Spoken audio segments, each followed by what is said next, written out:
have to really escalate the noise we make so that we'll be heard.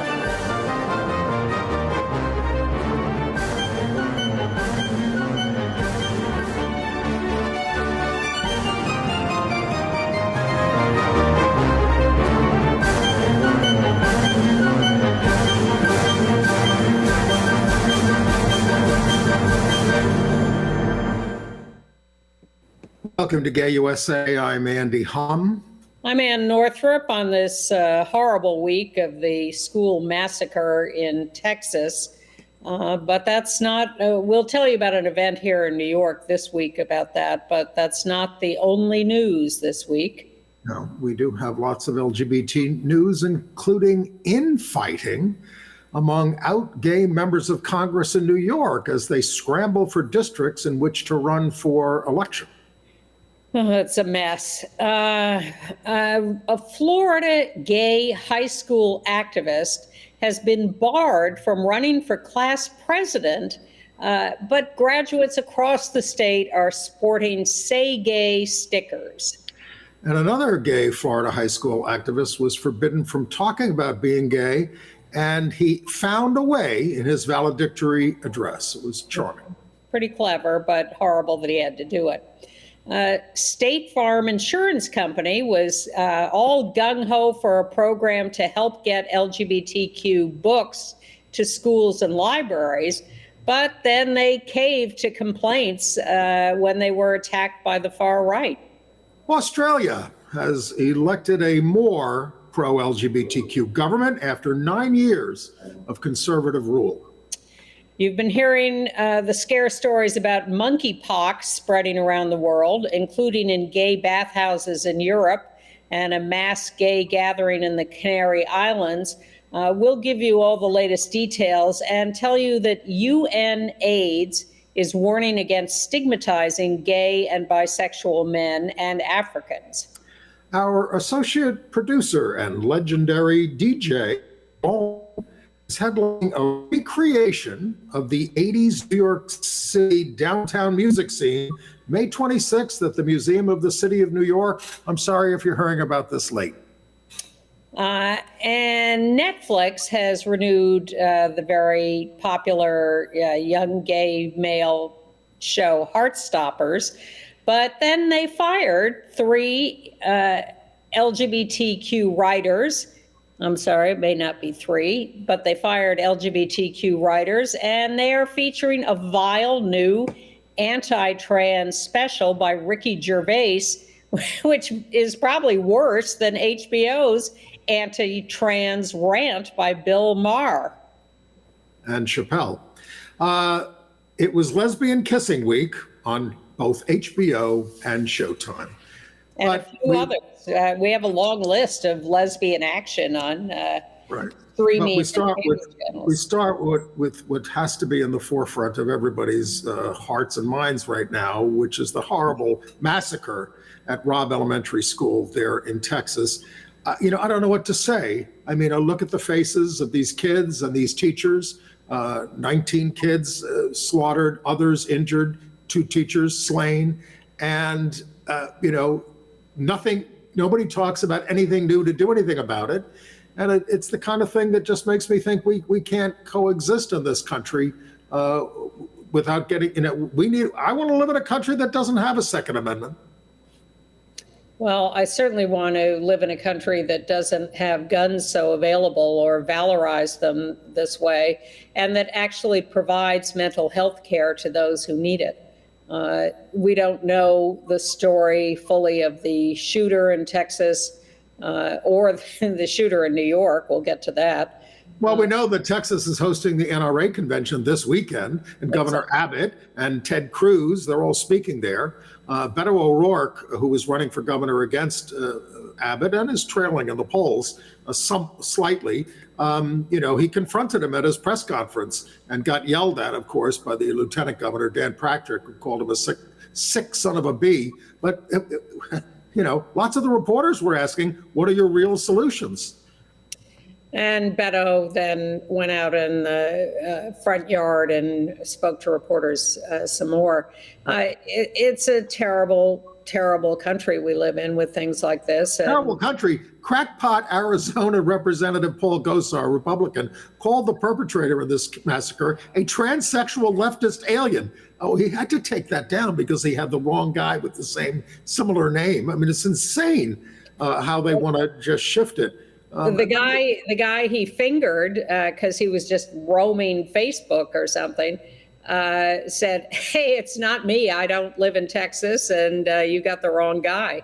So Gays Against Guns in New York, at least, is going to have a rally on Thursday, May 26th, starting at 5:30 at a school, but it's going to end up in Times Square at 6 o'clock. That's where the focus that you can go, 6 to 6:30. To bear witness, especially to a lot of the tourists who come from a lot of different parts of the country.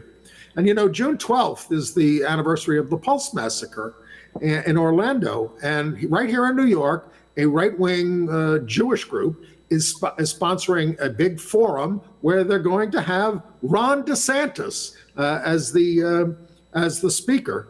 There's going to be a protest about that, and we will keep you posted about it. Yeah, and he's not the only one.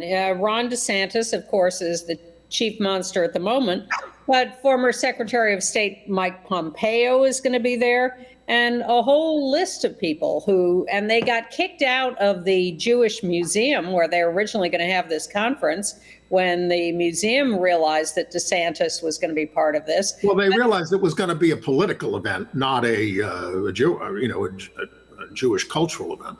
Well, yeah, but a particularly heinous political event. So now it's being held at Pier 60 at Chelsea Piers, and people are calling Chelsea Piers and saying, you shouldn't be holding this either. But plans are underway to protest it. All right, let's go to Florida, which continues to make a lot of news. So high school student Jack Petrose, 17 years old, there he is, who led the protests against Don't Say Gay, and was briefly suspended from school for it, was then told, you can't run for senior class president next year. He's a junior now. Even though he was assured there would be no more disciplinary action taken against him, he urged supporters to write to school officials. It's unbelievable that you can be someone who has the civic spirit to lead protests against a discriminatory law and then be punished by your school for doing so. Couldn't they just leave him alone? Why do they have to punish him? They should be giving him awards. Well, kids around the state are reacting to this and standing in solidarity. At Gibbs High School graduation in Florida and many others, students sported, you can't quite, Say Gay stickers, which were 10,000 of them were distributed statewide by gay student leader Xander Moritz of Pineview High School. Now, Xander was... There he is. Yeah, he was the speaker at his own graduation. He was the valedictorian, I guess. Class president, too, yeah. Yeah. And he was... he's the plaintiff, one of the plaintiffs anyway, in a lawsuit against the Don't Say Gay bill. Well, the school told him that he could not refer to any of his activism or even being gay in his graduation speech. More great, support and vision from the school. So should I read his quote? Sure. He said, I must discuss a very public part of my public identity. This probably has become the first thing you think of when you think of me as a human being. As you know, I have curly hair. Applause. I used to hate my curls, but the daily damage of trying to straighten them became too much to endure. That's clever, and everybody knew what he was talking about. Robin Roberts covered it on Good Morning America, and he appeared with Robbie Kaplan, who was fighting the Don't Say Gay law down there. He got a standing ovation, and there were many Say Gay stickers in the audience. Well, Robbie's his lawyer for this lawsuit against the state and their Don't Say Gay law. It was a good interview on Good Morning America. And of course, the out lesbian Robin Roberts is more open to pursuing these things than others who are not so clued in. And then we have in Venice, Florida, things are popping all over Florida. This is Will Harless, who came out to everyone, including his family. That's a risk, William. He'd been waiting years to do this, and he decided, Hold it. He'd been waiting. Graduation, that's what I'll do it. Hold it. He said, I've been waiting to do this since I was in the 7th grade in West Virginia.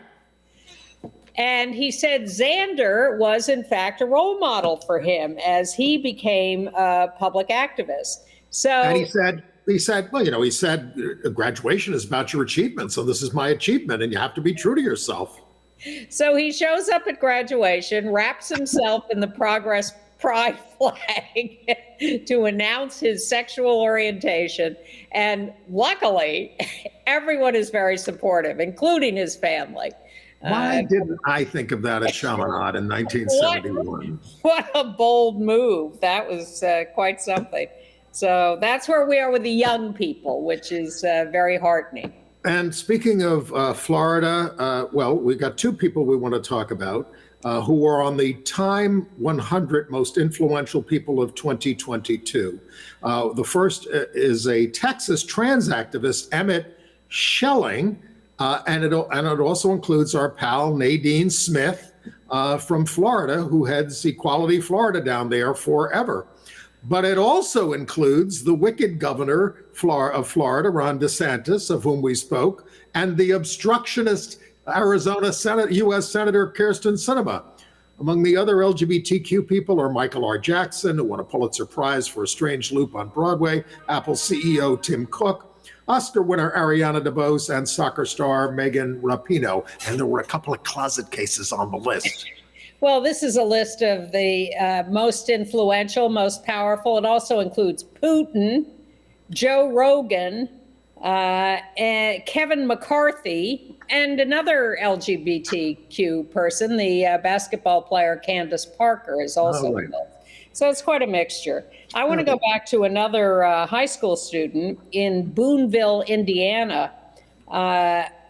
Trans man Bradley Curry was graduating from Boonville High School, and he's been out as trans all the way along. Everyone has respected the use of his name and pronouns. But when it came to graduation, the high school principal said, we're not going to go with any of that. We're going to use your birth name. And Bradley said, excuse me, I have been Bradley here for 5 years. How dare you? And his father was on his side and supportive, and they went after the school on this. And they went up to the superintendent of schools, who said, don't be ridiculous. Of course you're going to use his name, Bradley. That is who he is. That's how he lives his life. You are not going to go backwards on this. And so the principal backed down, and they did introduce him as Bradley at graduation, but they had already printed the programs for graduation, which used his dead name, his birth name. And so that stood, but he was accepted, recognized, and celebrated as Bradley. And it's okay for these school officials and government officials to bully these kids into the ground. All right, let's talk about some election results. It was nice to see Trump get brushed back a little in Georgia, but the Republicans that he didn't support, of course, are right-wingers as well. In Texas, the anti-choice Representative Cuellar is in a dead heat with Jessica Cisneros. It's about like 200 votes that he's leading by now. In Texas, out of Houston, the state legislature will continue to have its first and only LGBTQ Black woman, Yolanda Jones, who won a runoff for a state House district that she won in a special election. Now, of course, Texas is so gerrymandered, I don't know how much power she's going to have. She used to star in the reality show Sisters-in-Law. She's the first out Black woman in the Texas legislature. There are about half a dozen out LGBTQ members of the legislature. And two black men, black LGBTQ men won, Vernon Jones and Christian Manuel Hayes. They won runoffs, and they're on track to be the first LGBTQ black men ever elected to the Texas legislature. So maybe the number, there have been, remember Glenn Maxey? There have been people in the legislature before, but it sounds like maybe the numbers are increasing a little. I should double check that. But congratulations to all of them on their wins. Okay, let's. Wait a second, I'm just looking for, I think we should get into New York. And Yes, we should. What a mess. So they redistricted New York, congressional districts, state house districts, and they've been through several layers of this. First they had a nonpartisan commission. Then the Democrats basically strong-armed their way into setting out a new map. And then the courts overruled that. And then they had a special master who doesn't live in the state come up with a new map. And these are Republican maps now. I mean, every other state is allowed to have partisan gerrymandering. It'd be great if the whole country didn't do it, but New York tied its hands around its back, and we've got these Republican lines now. But there you are. So lots of people have been thrown together to run against each other because don't forget, New York lost seats in the last census. So you've got Mondaire Jones is an out gay black man, and Sean Patrick Maloney jumped in and said, I'm going to run in this district. My house is there, even though it's not most of my district. I'm going to run against you. The thing about him is he's the head of the Democratic Congressional Campaign Committee. He's supposed to help elect Democrats across the country. Now they're all calling him a racist for trying to knock off Mondaire Jones and Jamal Bowman, a progressive who lives there. So Mondaire Jones, if you want to go back to him for a second, he said, okay, I'm a black gay man. I'm going to run in the 10th district, which is Greenwich Village and parts of Brooklyn. And, which is quite exciting, and which is also something quite exciting. He has to run against Bill de Blasio, the somewhat hated former mayor. I don't hate Bill. I don't know if I'd vote for him, but I don't hate him. Well, many do. So it's going to be really tricky to see whether he can win that seat. So Richie Torres. Sean Patrick Maloney could have stayed in his own district. Yes. And in fact, that's what Richie Torres, our Afro-Latino out representative, suggests. Yes, his seat is okay. But when all this started, he said, look, Sean should stay in his district. Mondaire should stay in his district. Jamal Bowman should stay in his district. But no, Sean is saying, well, I think I may get a few more votes in Mondaire's district, so I'm going to just Bigfoot Mondaire and move in there. So Richie accused Sean Patrick Maloney of thinly veiled racism and said he should resign as the head of the Democratic Congressional Campaign Committee. They're all going to run on August 23rd. Now we have another picture of Brad Hoylman, who was going to run in the 10th district, just below us, and in the village and everything. But he saw that big field with Mondaire and the mayor and all those kinds of things, and said, I'm going to run for state senate again. So he may be, although he's got an opponent, Scott Stringer, the former comptroller of the city of New York. Anyway, I don't want to get too much. Wait a minute. So just a couple more notes here.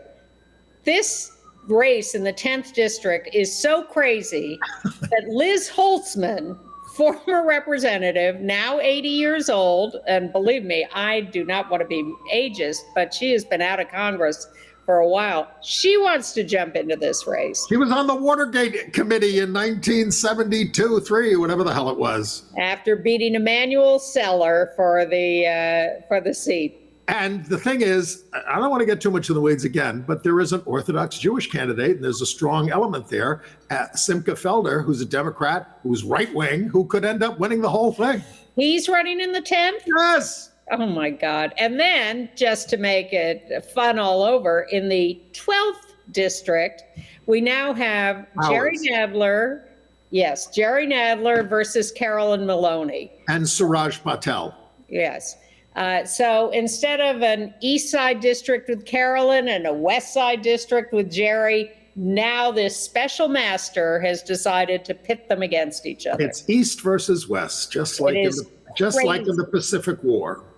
Craziness in New York State in this year's primaries. Excuse us for being too local, but it is nuts. And Mayor Adams thinks he can run for president. Well, that's the most nuts thing of all. Okay. All right. But good news, I don't know how likely this is, but in North Carolina, an out lesbian, Jasmine Beach Ferrara, has won the Democratic nomination for Madison Cawthorn's seat in Congress. Now, that's her on the left with her wife and her 3 kids. She is a politician who has served on the county commission, and she is a Christian minister. She is now going to run against State Senator Chuck Edwards, who beat Madison Cawthorn for the Republican nomination. Beach Ferrara got 60% of the votes in the Democratic primary. She's very popular, but I don't know whether she can beat a Republican for a House seat in North Carolina. No. Well, I don't know. We don't know enough about Stranger things have happened. Let's see if anything comes out about Chuck Edwards. Going back to Mayor Adams for a second, we told you that he had an anti-gay appointment to his education panel, which I don't mind saying my research on her got her knocked off. So he's replaced her on the education panel with a Con Ed executive named Kyle Kimball, a gay man whose husband Doug is a public school teacher, and they have kids in the school. But our friend Alan Roscoff said we deserved an LGBTQ education activist, not just somebody who's married to a teacher. Well, we'll see how he performs. Try to keep an open mind. Hard to keep an open mind, though, about the guy running for Senate in Arizona, Blake Masters. He's the former president of the Peter Thiel Foundation. That's Peter Thiel on the right. A billionaire right-winger gay. Yes. He's anti-abortion. He's anti-contraception. Now, is he really a major candidate? What's he doing? Running against Mark Kelly? Or is Trump, yes. This is the Senate, not the U.S. Senate. U.S. Senate. This is the U.S. Senate. Some bad news there. All right, let's go into the states. Also, Indiana is poised to did override the Governor Holcomb, Republican governor's veto of the ban on trans girls and girls K through 12 sports. This is pushed nationally by a group called the American Principles Project, based in Virginia, that's been running a $4 million digital campaign nationally to get these bills passed nationwide. And so HRC was trying to work against it. The Indiana sports organizations and the NCAA were silent on these bans. Now, it doesn't apply to pro sports or college sports. No, it's just these poor kids in high school who just want to play ball. Exactly.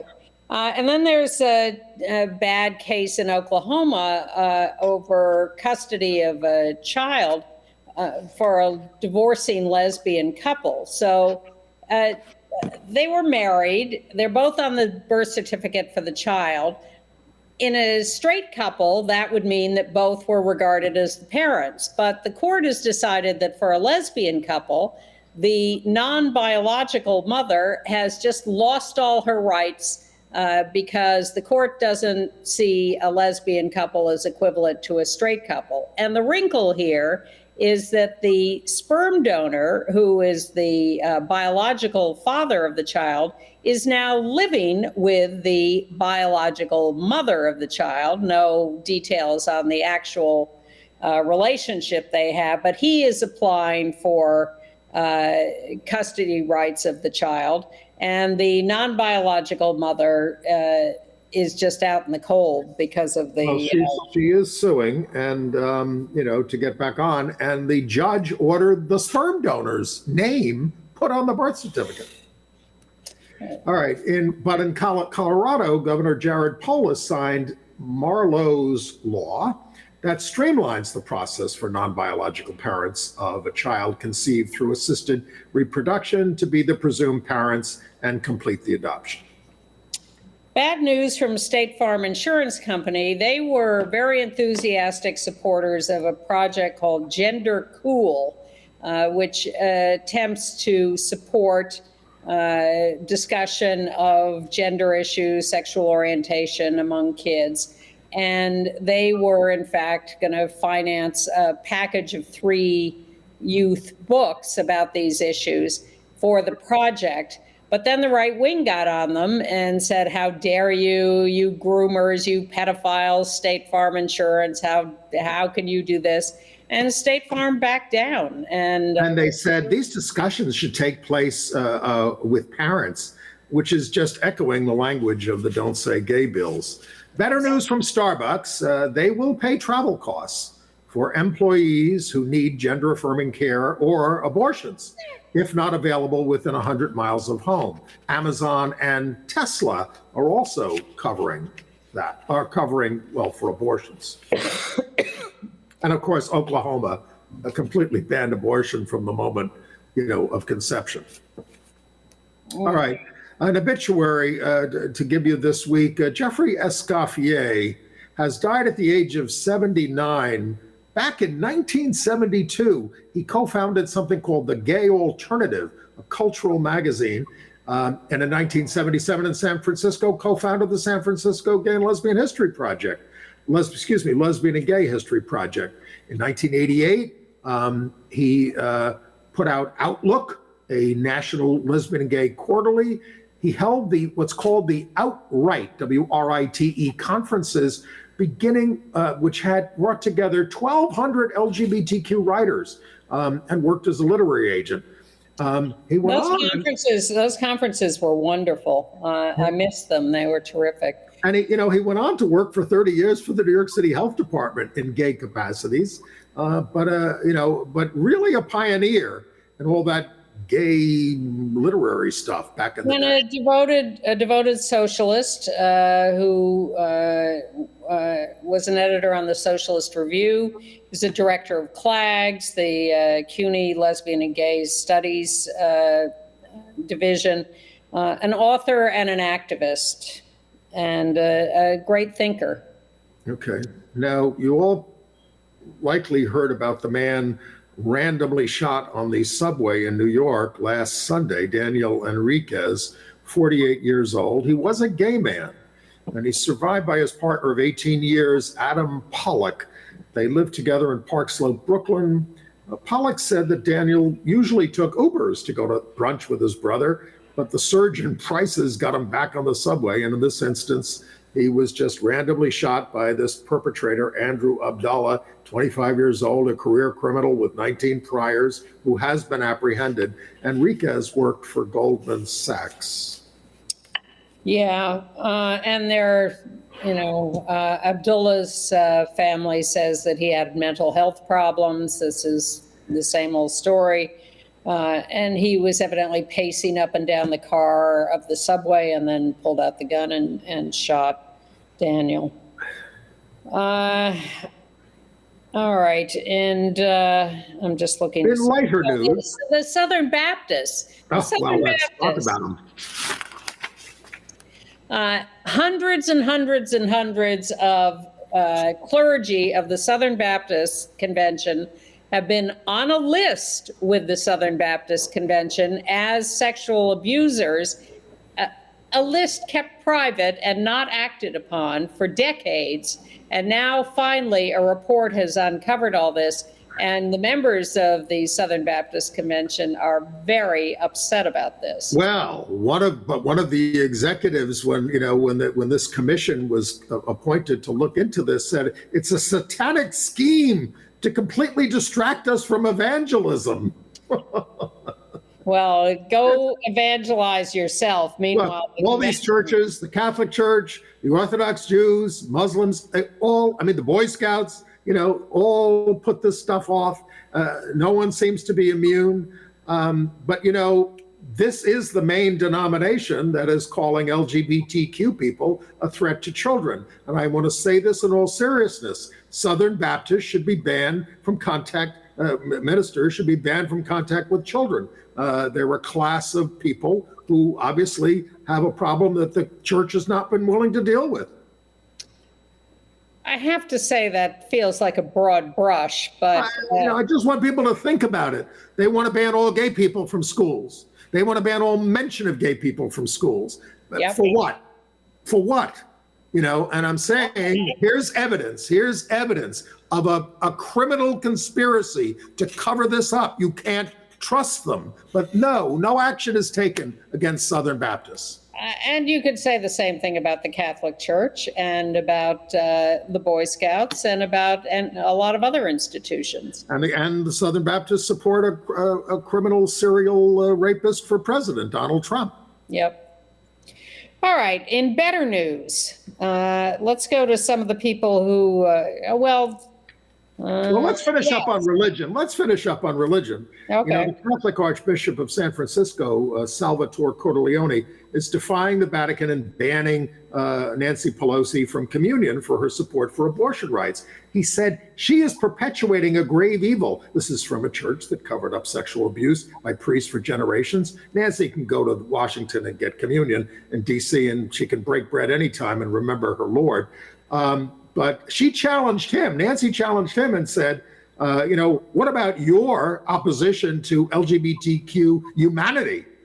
She really took him on that. People are evolving and learning and getting very strong. I mean, she's always been a strong supporter, but I like this speaking out. And, we fought the Ancient Order of Hibernians for years because they wouldn't let gays in the St. Patrick's Day parade that we are allowed in now. But they're now letting women into their group because they're drying up, because they're an old group. And of course, the ladies' Ancient Order of Hibernians, a separate organization, is saying, you're poaching on our territory. And they're the ones objecting to this. Well, we have other examples. The Boy Scouts opened up to girls, and the Girl Scouts were not very happy about that. Exactly right. All right. So, and I could give you a golf example too, but let's instead go to some women who are being honored. Audre Lorde Way was dedicated at 68th Street and Lexington Avenue here in New York in honor of the great writer, poet, Audre Lorde, who went to Hunter and did she teach at Hunter too, maybe? She taught at Hunter, and she was the poet laureate of New York. So there are our friends Blanche Wiesen Cook, the great Eleanor Roosevelt biographer, her partner Claire Koss, playwright extraordinaire, and Melinda Goodman, celebrating the dedication of Audre Lorde Way. 68th and Lexington. And then we got word that there's going to be a Lorraine Hansberry statue erected for a few days in Times Square. There's the bronze statue before it tours around and ends up in Chicago. Starts on June 9th in Times Square. The statue is going to be surrounded by chairs representing parts of her life.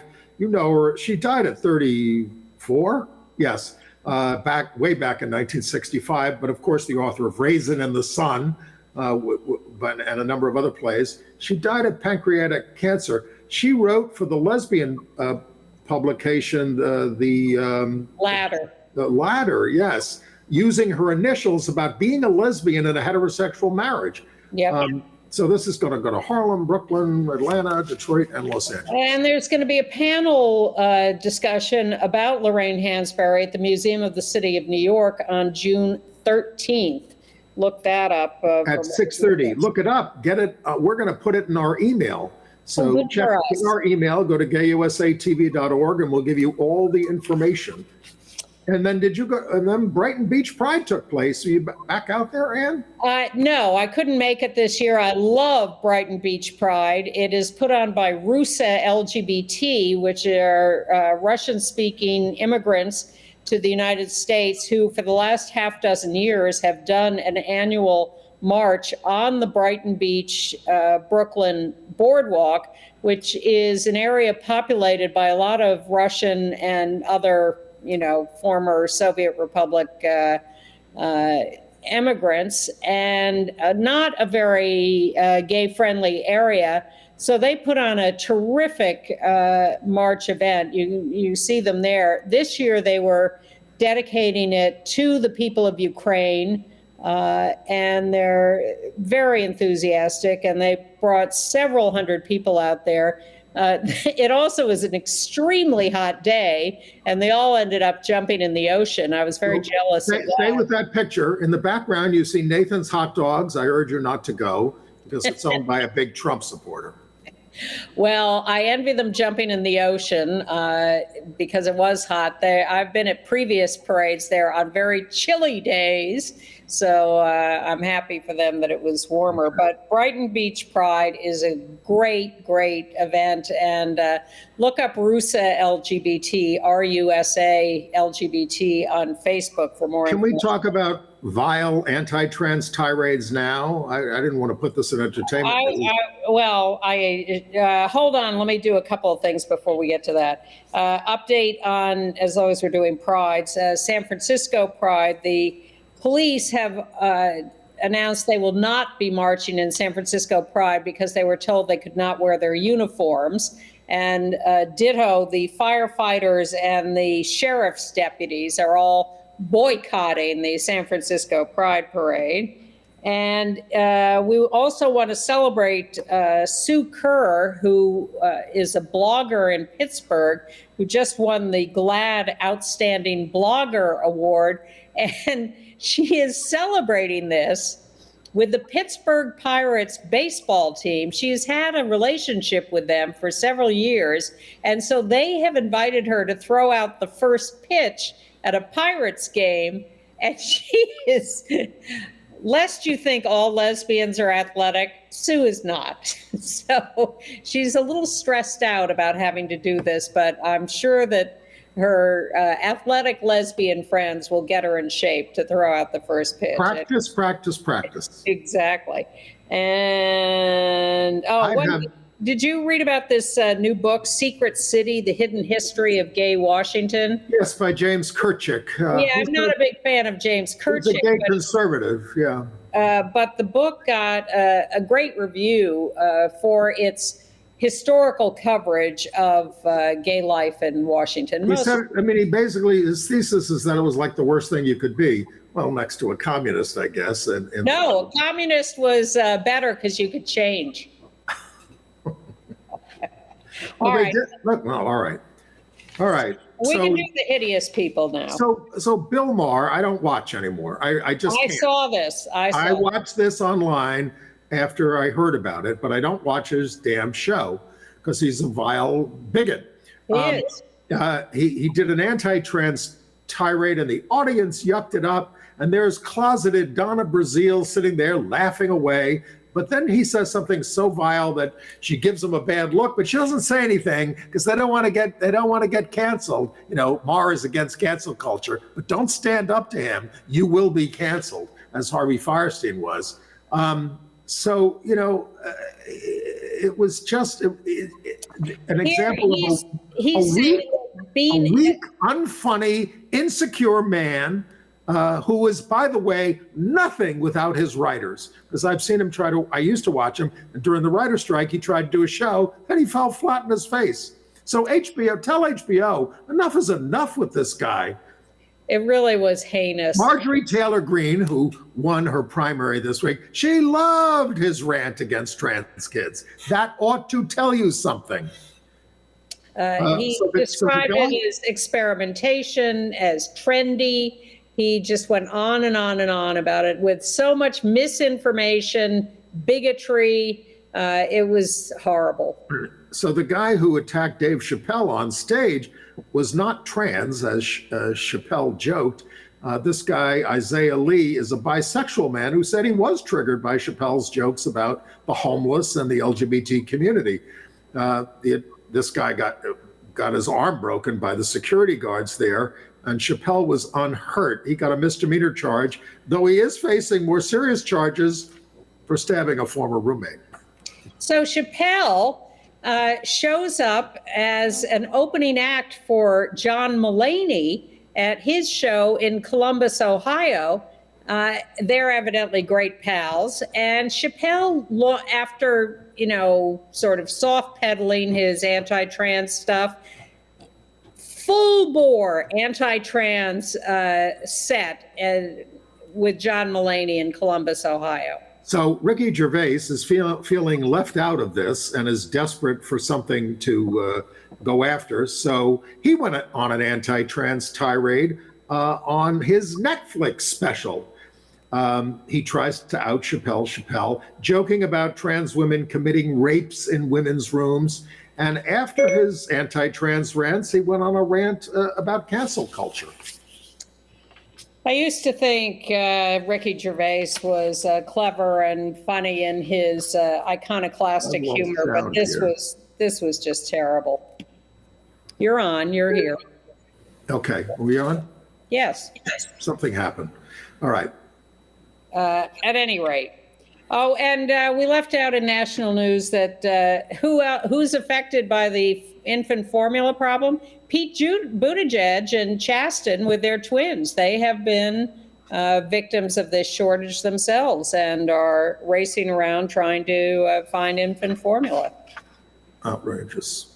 All right. So international news. So Australia, the Conservative government of Prime Minister Scott Morrison, a fundamentalist Christian, has fallen to the Labour Party led by Anthony Albanese, with the Greens doing pretty well too. All the major parties were promising LGBTQI equality to various degrees, with the Greens the most supportive. Labour did come out against a regressive religious discrimination law and counting LGBTQI people in the census, but wouldn't commit to protecting intersex people from harm and apparently need work on some other basic discrimination things. But Labour does promise to be better on climate and economic justice, and Albanese did take a lot of LGBTQI specifics out of the party's platform in 2019. But my many LGBTQ friends from Australia are relieved about the end of conservative rule. As am I. In the UK, the London government is inviting, this sounds a little strange to me, they're inviting bids by LGBT community groups to get a grant of £625,000 over 5 years to produce the Pride Keep government out of it. Make it grassroots. They're asking for proposals about solidarity and celebration. What about protest? Yes. So I don't know whether people are going to step up for this. It's the way they do it there. I mean, they give money to the current group running it. Well, speaking of money, certainly the Pride Parade here in New York gets a lot of support from the New York City government, if only in closing streets for them and supplying police protection, and which they should do for every parade and demonstration, but not fund it. But back to the United Kingdom, the Royal Mint has unveiled a new commemorative 50-pence coin to celebrate the 50th anniversary of the Pride UK movement. It's rainbow colored. It's embossed with the Progress flag, and it's designed by LGBTQ activist and designer Dominique Holmes. But it's commemorative, right? It's not for use. You can't buy anything with it. 50 pence doesn't buy you very much anyway anymore. Well, used to be a lot of money. If you had a few of them. But yeah, it's just commemorative. So 50 pence is half a pound. Yeah. All right. In France, the French Open tennis started last week with 7 out players, a record, and all were women. Surprise. All right. Shall we move on to Monkeypox? Russia has a list of Americans banned from there. It includes Pete Buttigieg, Dr. Rachel Levine, and all the LGBTQ members of Congress. Not banned, Donald Trump. And the Church of Scotland voted in assembly to let clergy perform same-sex marriages. Finally. Well, they're ahead of the Church of England, aren't they? I think, I'm not sure. We'll get back to you on that, Okay. Anne. Okay. All right. Let's move to health concerns. Monkeypox. You'd think it was a joke when they first announced it, but here it is. Those are the lesions of monkeypox, and that is the telltale sign, among a few other things. It is bumps, rash, lesions. These are concrete signs that you may have monkeypox, and It can lead to death. It seems to be much less serious here. It can be treated. They've got a vaccine supply from smallpox that they're going to use against it.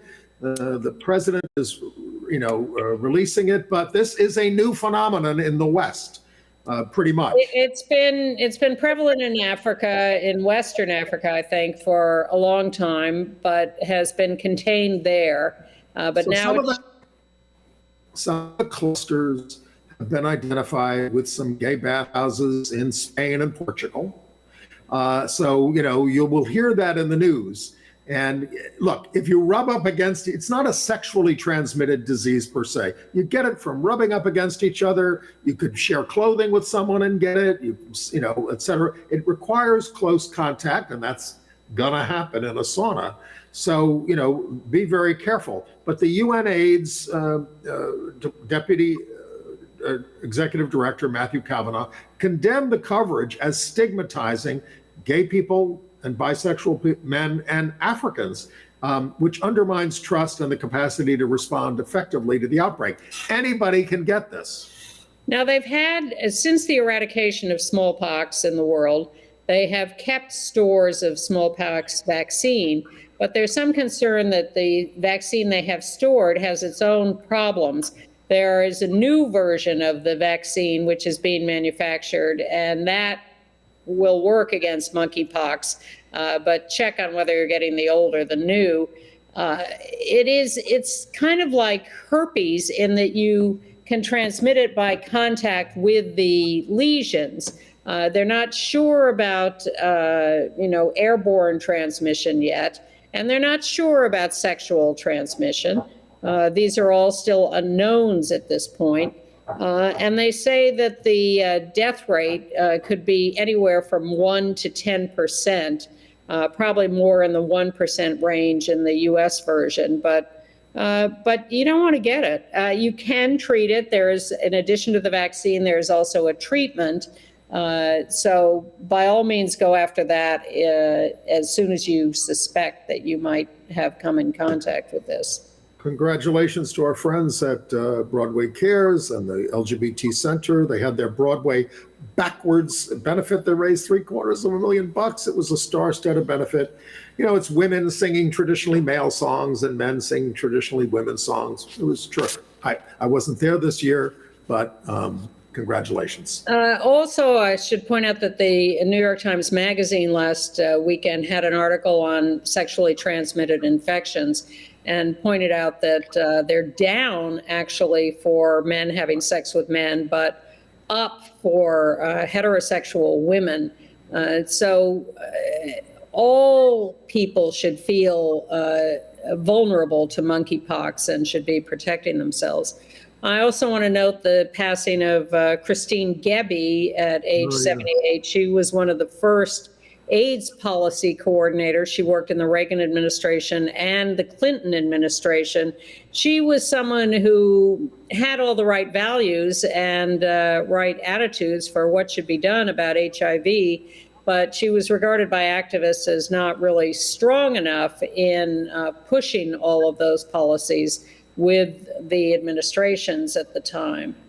We practically fought with every public health official in those days. Absolutely. Anyone who was working for the government was sort of by definition not angry enough, not strong enough. And they all made valiant efforts, but really they were caught we had one official come to talk to ACT UP one night. We didn't invite him. He just invited himself and got up and tried to justify himself and say, look, I'm really trying. You need me there. And we said, look, you have to understand, we don't care if you keep your job. We want you to tell the truth loudly.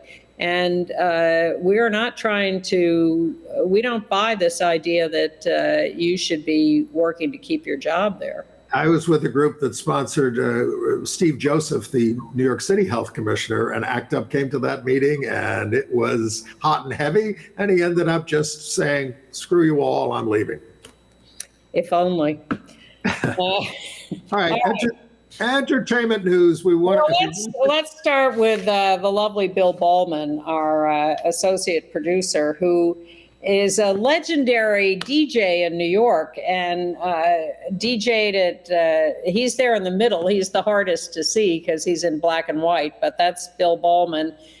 In the good old days at various clubs DJing, really a very famous DJ and activist, of course, with the Gay Activists Alliance, and now with Gay USA and ACT UP, and a famous videographer of ACT UP. A lot of his footage has shown up in documentaries in recent years, and photographer. And the Museum of the City of New York has an ongoing series of events, and they're doing one this Thursday, the 26th. If we're seeing this after that, we're sorry, but if it's before then, the Museum of the City of New York, Thursday from 6 to 9 at 1220 Fifth Avenue. That's about 103rd Street.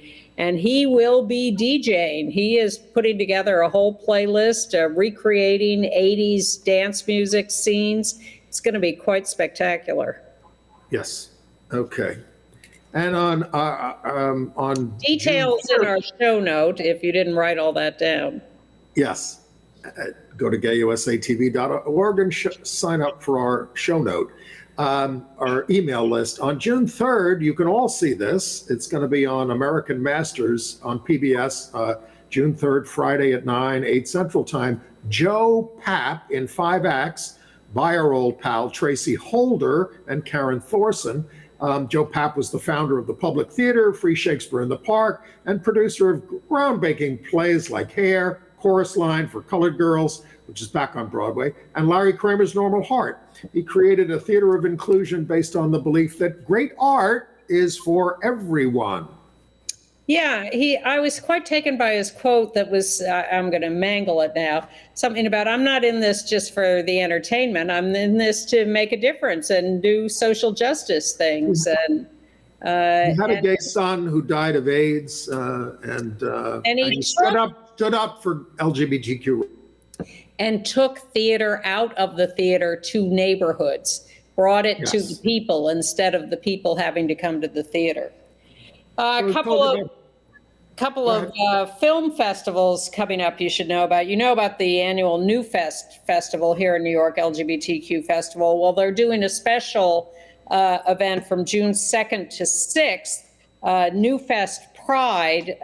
They're going to show movies online and in person, including the new movie by Giancarlo Musto, Esther Newton Made Me Gay, on June 5th, which is, I've seen excerpts, it's really terrific. And the Tribeca. Send me a link to that, or I'll include it in the email. Okay, and the Tribeca Film Festival has a whole concentration of LGBTQ films in between June 8th and 19th. And they're also going to have personal appearances by Tig Notaro and Andre de Shields. And they're showing some free movies outdoors, including my personal favorite, Moonlight, and But I'm a Cheerleader. With Cher and Olivia Duck? No, Moonlight. Oh, no, I'm thinking of... You're thinking of Moonstruck. I apologize. Moonlight, the great Oscar-winning film. Yes. One that didn't win the Oscar and then won 2 minutes later. Yeah, well, won all the time, but wasn't announced. But tribecafilm.com/LGBTQ is where you can get the details about all that. Okay. All right. And I've told you how much I like Netflix doesn't just do anti-trans comedians. They have Heartstopper, the Brit gay teen show. This is the creator of it. What is her name? I'm losing it. It's in my notes. Oh, Alice Oseman. She created it. It was a graphic novel, and she works on the series.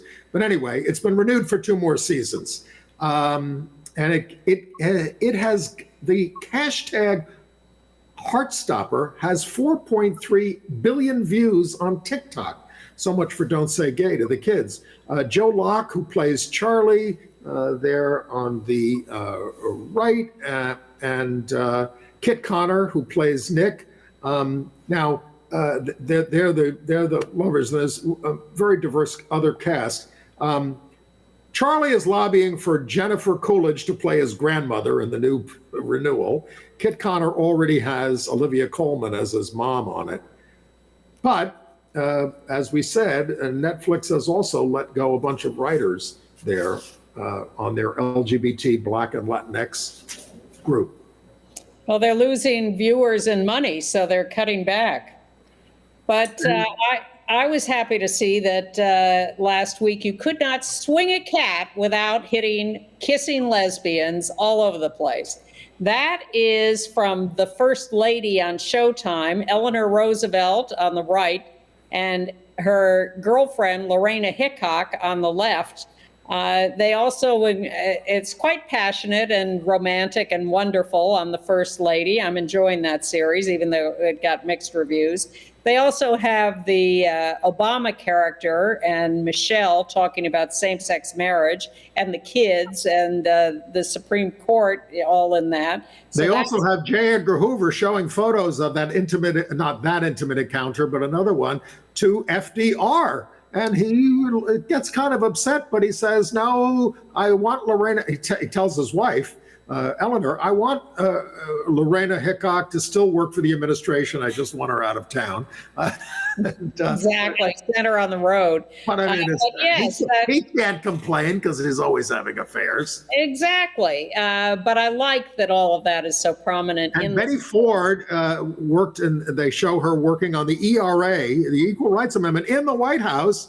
And then at the table with Jerry, Susan Ford jokes that Ford advisors Cheney and Rumsfeld were having an affair. Now, I've got several others to get to, so hold on.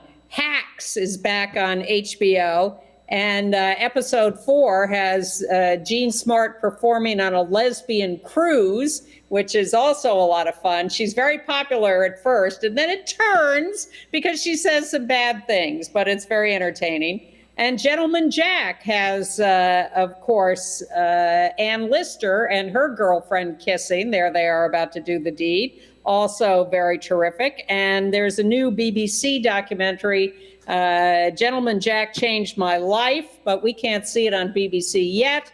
We're out of time. 10% on the BBC, too. Thanks for being with us.